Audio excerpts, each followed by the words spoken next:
Hey everyone, Anne O'Connell with OC Publishing here, and welcome to the author journey. I hope you like our new little fancy opening. Was happy to see that roll at the beginning. So I hope you all had a great long weekend. For my fellow Canadians, Thanksgiving, I spent a couple of days with lots of family and lots of eating. So it's time to, maybe get back to the gym. But today's author journey, we have a very special guest. Of course, every week is a very special guest. But returning to the author journey today is Jon Tattrie, who's an award-winning author and multimedia journalist, the author of 6 published nonfiction books, 2 published novels, and is the past editor of Atlantic Books Today. He holds an MFA in creative nonfiction from the University of King's College and has taught writing at King's, at Dalhousie University, and privately. Jon regularly works with debut authors and the 40-plus Atlantic Canadian publishers who publish their work. This is a very busy literary community in this part of the world. We're in the east coast of Canada. He knows what publishers are looking for and how to turn your manuscript into a publishable book. So we've got lots to unfold today. So I'm going to bring Jon up to join me, and we'll get this chat going. Hey, Jon. Hey, Anne, how are you? I'm very, very well. Did you like that little opening? Yeah, very high production values. I like it. I'll try and lift up my side of things here. Oh, you know what? I have a wonderful designer, Grace Lamler, Shepherd Designs, and she's in Toronto. She used to be here. So I just said, I just want something simple, and voila. So very excited about that. So welcome back. Really looking forward to hearing about the latest things that you've got going on. And, I mentioned how vibrant and lively are the publishing businesses here in this region, with lots of publishing companies, big and small and hybrid and traditional, and lots of author events going on. So what have you been out and about doing lately? Well, first let me enjoy a sip of my OC Publishing mug. Boy, I'm glad I spread those things around. And I must say, and you have those days where you kind of wake up with a depression, and it's kind of like the morning dew, and it takes most of the day to burn it off, and you're like, okay, I'm ready to start the day. So I feel like I'm ready to start the day. Good. But are you a night owl? No.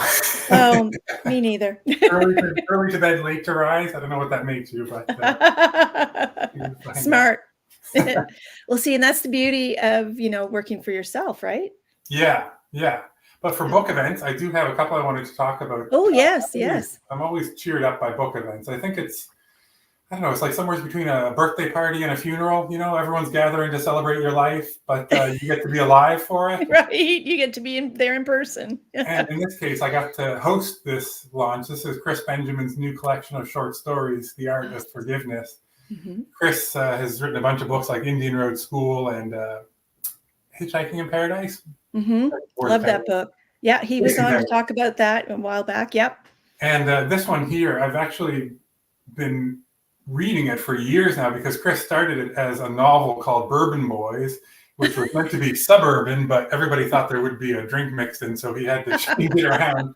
I love it. But it was a great event. It was at the Glitterbean Cafe in Halifax, and it's wonderful to see the people that turn out for these events and buy the books and support people. And I'm sorry I missed it. I'll have to grab a copy. I'm sure the Bookmark or Dartmouth Book Exchange probably have it. I'll have to get myself a copy. So it was a great event. Yeah. Yeah. And this, Chris, when he was launching it, said he thought only poets were cool enough for chapbooks, but now novelists are too. So it's a small book. And I think this is one of those books you want to get it, put it in your pocket. And anytime you're tempted to do a little social scrolling on your phone, half of the time, pick this up, read a short story. It's amazing. You feel by the end of it like you have improved your life just a little bit. And there's some great stories about, especially if you grew up in the 90s in Nova Scotia, you will recognize the places and the people in these stories here. So this is one I've been enjoying. I just finished. Fantastic. And then another one.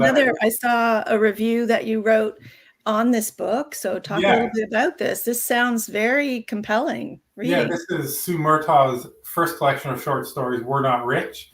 Mm-hmm. And Yeah, this one was a little unsettling to read in that I kind of felt like Sue was looking over my shoulder the whole time or had hacked into my live camera somehow. I don't know, but she just had this unsettling ability to take a very familiar scene. Like the first story is a woman just trying to go for a swim in the pool. And it's, I think, the Captain William Spry pool in Spryfield. It's one that I've been to, one that I have had many an embarrassing or awkward experience. And so Any public pool, right? to see it start there, it was great. And just throughout the book, I really enjoyed the sense of familiarity. You know, like all those people you see, you wonder what are they really up to. Well, I think Sue has found out. So this one is it's a good read. It's a kind of maybe get this one for your long dark fall nights when you can't quite fall asleep and you need something to put your mind on something a little different. You'll go into their world, and all the short stories are interconnected. So in one, we have this couple building a deck to try and show how successful they become, and a new couple is moving into the house and thinking the deck maybe it needs to go. You know, just the Too rise ostentatious. Yeah, just the rise and fall around. So We're Not Rich by Sue. Wow. I'll also recommend that one. So And is she's a local author, Nova Scotia author? yeah, she's a Nova Scotian author, and I don't think I've met her, but her husband Sandy Smith is a veteran CBCer that I worked with. Okay. For many years. Oh, that's excellent. Well, So, and this is actually quite telling of your background and your personality. You know, being a journalist and writing about other people, making that shift to more focus on you and talking about your projects, is probably a little challenging. And my career, similar. I spent most of my professional career before I started a publishing company in PR. So spent so much time, talking about other people and building other people up and promoting other people that sometimes it's, taking that shift. So shifting. So you are a prolific writer. Like that is your daily job. How long have you been actually sitting at the typewriter writing? Like from the very, very beginning, how long has it been? Professionally, this is 20 years. This year, 2024, is 20 years since I got my first job editing the Scotsman, a newspaper in Scotland where I lived at the time. Oh, wow. Yeah, so 20 years as a professional writer and editor. An editor first in career, and also sometimes in the heart, in the way I think about writing. I was talking to somebody recently about they were trying to give a writer feedback as their editor, and they were just worried that the writer would not take it well. And it's I think it's free money. So here's your free money for tuning in today: is listen to your editors, because no shortage of people who will tell you your book is great, your writing is great. Hopefully, your friends and family will say great job, but you want somebody who can tell you not there. There's a problem there. Worth its weight in gold. So I love that advice, and it's funny because the last 8 years or whatever I've spent immersed in other people's work. And as you said, giving feedback and advice and have other editors that, are part of the team. But I'm just in the final edits of my next novel, which will be coming out in March. So stay tuned. And I have to remember my own advice, when I get the pages covered in red and all the comments but really reinforcing that the editing process from a professional, unbiased editor make a story so much stronger. So I'm really glad that you brought that up. That's fantastic. So how did you work with editors during so you went from, on the sort of the journalism side of things, how did it evolve into writing full length? I mean, you did an MFA in creative nonfiction. So that generally means, larger pieces, not just your news stories. Like, how did that come to be? Yeah, I got into journalism as a writer, as a novelist, and I always thought that was what I wanted to do. And, it's one of those things where the book I'm writing now about Charles Saunders, he was a writer his whole life and faced every sort of rejection you can imagine. And in the end, kind of gets to this clarity where he realizes he's writing to write, like first and foremost, to sit down at the keyboard, to go to that place, especially in, fiction or nonfiction, really, for me. it's just the joy of it, to be somewhere safe, somewhere different, somewhere that is your own world. It's, to be inside a living book is the best experience outside of family life, I would say. To I be able love to walk that. around it, yeah, to paint the rooms, to build on an extension, just to be in that place. So I've always loved that, and wrote a pile of novels in my 20s, and they weren't very good. So it was about when I realized I would have to buckle down and listen to the editors and start trying to improve my writing. And I did that as an editor and as a journalist, but eventually came back to publishing. So my first book was a novel, Black Snow, which is set in the Halifax explosion, historical fiction. Let's put that up here. There we go. Yeah, that's in the bottom there. Mm-hmm. And it was. I mean, if there's people who you want to press through and publish your first book, I would say it's absolutely worth it. Like, it was an amazing experience. It came out. I used to work on the Halifax Daily News, Mm-hmm. and the paper had just closed, and life was falling apart at that point. I didn't have a whole lot going, and to come through with that book and to publish it and to have the book launch and to have my friend and a lot of daily newsers come out and support me, it meant a lot. You can see the S on my wall here, and Yep. that is Oh, yes. the S from the Daily News, pried off the wall after they closed the paper. I love that. My Superman S. Running out with it under your coat. Yeah. We actually snuck back in. They didn't turn off our pass cards in time.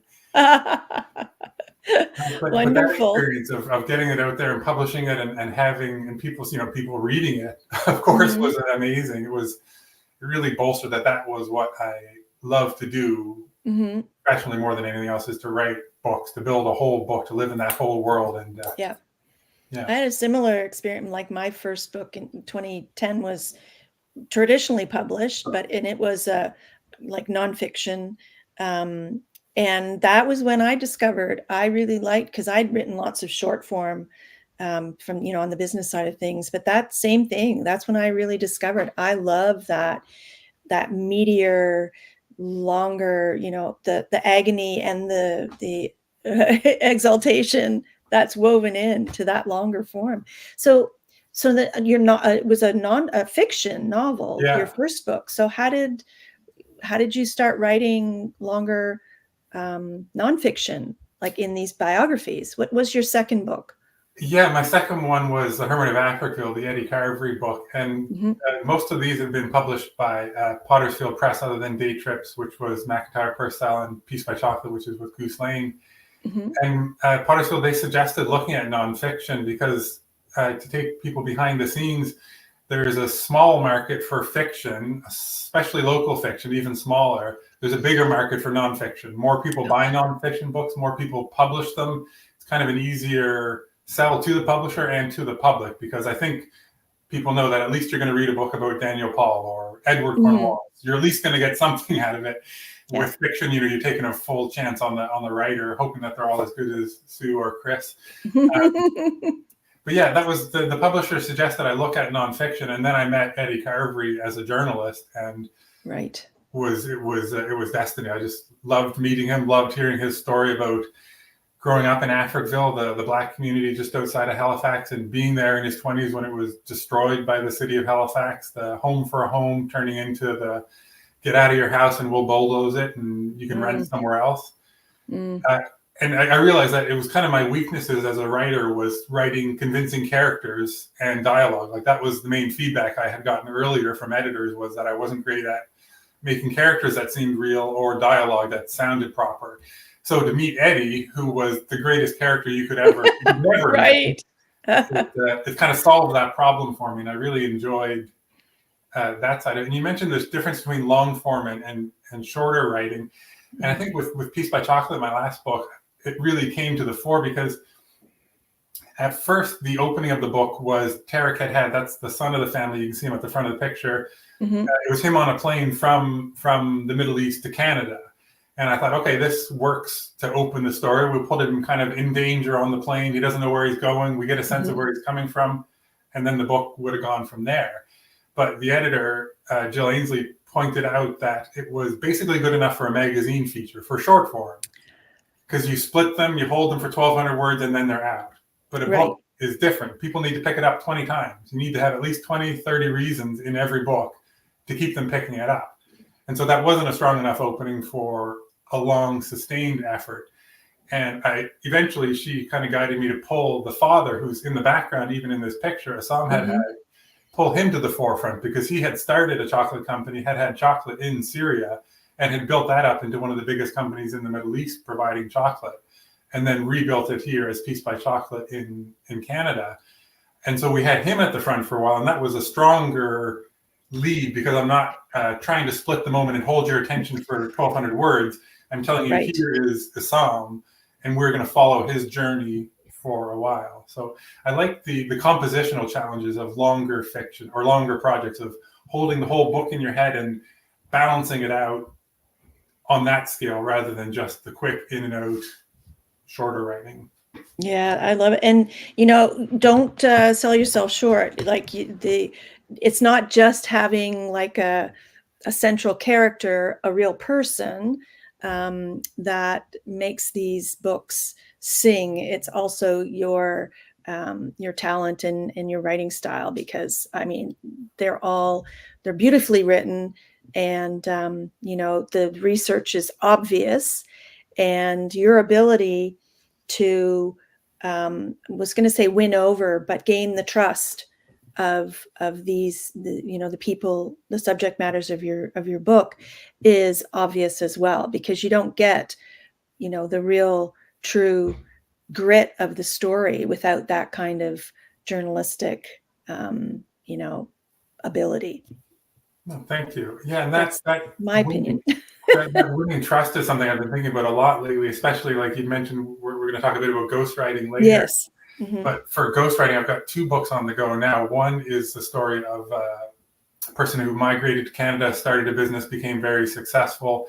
Another is about a scientist who spent his life researching a disease he didn't know he had, and now he has it.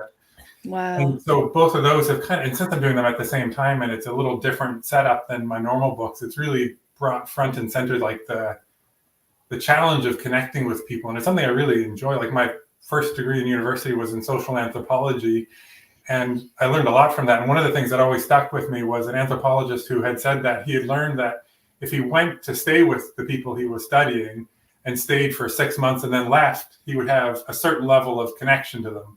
But if he stayed for a few months, then went home and then came back, it deepened right away.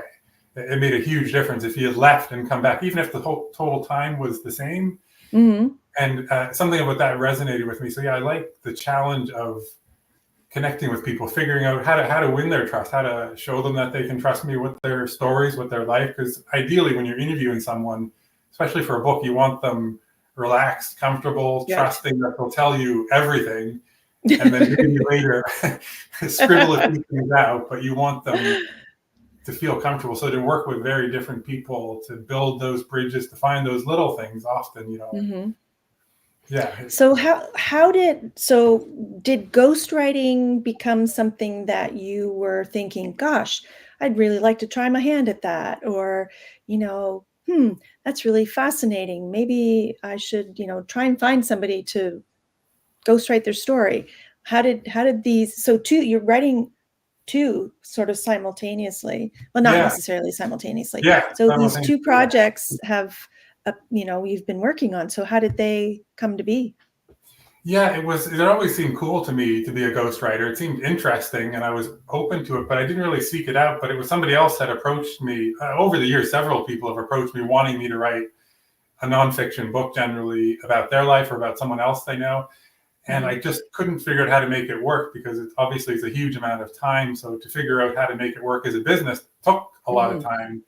But earlier this year, I kind of put it all together, and that first person who had come to me looking for someone to write the story liked the terms I set out and the plan, so we got to work. And then the second one came a few months after that, and they were on board too. So it's for me, it's interesting because it has a lot of like abstract concerns, like writing for hire, like as a gun for hire. Where do you limit what you will say or won't say? But as with many things in reality, it comes down to the person. And so far, these have been really good people to work with and important stories that I probably would have been interested in telling on my own, but wouldn't have been able to because, for the business side of things. So it's Right. been, yeah. That's really cool. So is it similar to writing a biography? Because, you've written about people like the Dan Paul, the Hermit of Africville and the Peace by Chocolate. Is it very similar? And then you just sort of change to first person, or? Well, that's going to be, I'm kind of still figuring out. One of them is going to be written as an autobiography. So it's all in Right. first person. And this person, the business person who moved to Canada and built a big business here, they are just a great storyteller, really enjoyable. So I'm trying to capture that kind of warmth, that familiar. And often these projects both of these have come from the family. And first and foremost, the family wants to hear the story. It was similar with Peace by Chocolate, like I said to Tara. First and foremost, this has to be a story that your family wants to read, that your family values. And that was a book that I wrote just under my own name, so a little more straightforward. But with these two, it's so that one, I'm trying to capture that voice, and the other one is because of circumstances going to have to be written more traditionally from an author's point of view, not first person. So it's interesting to try and capture this person in sort of from a third person perspective. Okay, well, that is challenging. So you're ghostwriting it, but you're writing it sort of as a narrator. Yeah. Right. And it might end up having my name on it. Or maybe co-writing, or. Yeah, like as a ghostwriter, I feel like I'm kind of a bit blabby for the ghost. I'm more like Casper the Friendly Ghostwriter. Right. So you are writing it under your writing umbrella, your business. Yeah. And then, so will it evolve into sort of a coaching to publish sort of process? I'm not sure with this particular one. It might end up with just my name on it if it's ends up being a book I would have written, or it could be a pseudonym on it, a different name. But is there a publishing contract, or? Not yet, but that's part of what I want to be able to provide for people, is to take that all the way across the finish line. So I figure it'll take about a year to write both of these books. So next year, about a year from now, I'll be knocking on publishers' doors and trying to find a home for both of these books.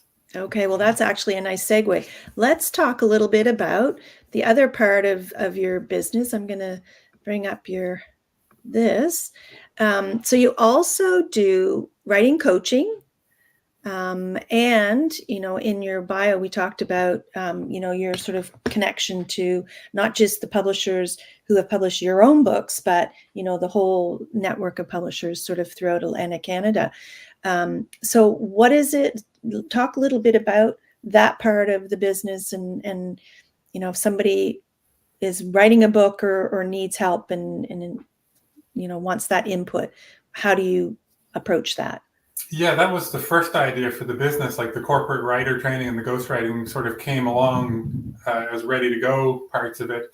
But this is what I started with, because as you mentioned, I did my master's degree at King's in creative nonfiction, and it's a great program. And of the 27 students, I think 26 others kept turning to me and saying, "What are you taking this for? You've already published books." Most people hadn't published any, but I kind of was, in a way, looking to my other authors and saying, "Why aren't you taking this?" Because I had just gotten so frustrated with my writing up at that point, around 2018 or so. I just felt I had plateaued creatively as a business pursuit. Like I just wasn't getting bigger books, bigger deals. I just felt frustrated with myself. So somebody mentioned the MFA program, and I did that at King's, and it was really an amazing experience to blow up my own writing process, to blow up all of my writing approaches, and to start new with a team of great mentors to show me how to rebuild.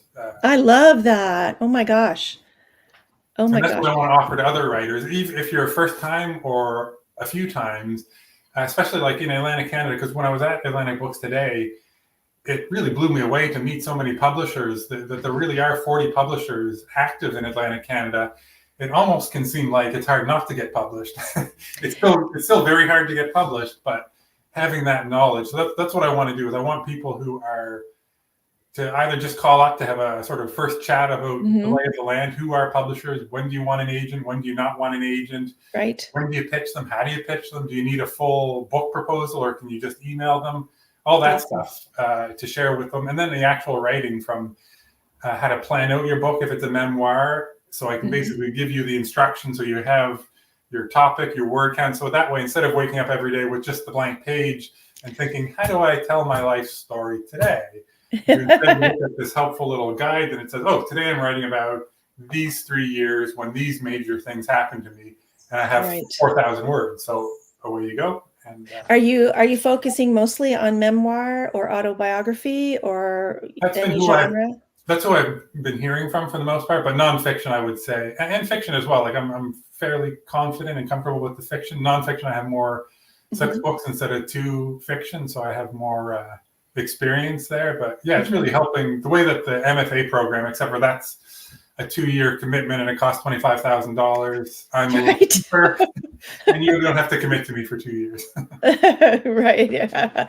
Or maybe longer. Yeah, or longer. Right. Yeah. Right. So really, I was going to say, if there's anybody watching and there are questions occurring to you, and you're watching live, please feel free to pop them in the comments, or I will just keep asking questions until we finish. So it's interesting that you talk about, the sort of comparisons of, pathways to publishing and finding, an agent and how and all that kind of stuff. My retreat is coming up, the Paradise Writers Retreat, at the end of the month. And on the last day, we're actually going to do a session about that. So, I think that people are listening and hearing more. And I don't know if it's just because we're in the business, Jon, but it just seems to me that everybody's writing a book. Yeah, and the thing that has surprised me is if I may say, the ignorance people have about the publishing industry. Like even people who have published just don't know the first thing about it. They don't know a goose lane from O'Sullivan and Stewart, a penguin from a potter's field. And I didn't even really know until I did the MFA and worked at ABT and really understood what they're looking for. So to be able to see it, like a lot of people, I think either they're going to sell 10 million copies or 0 copies.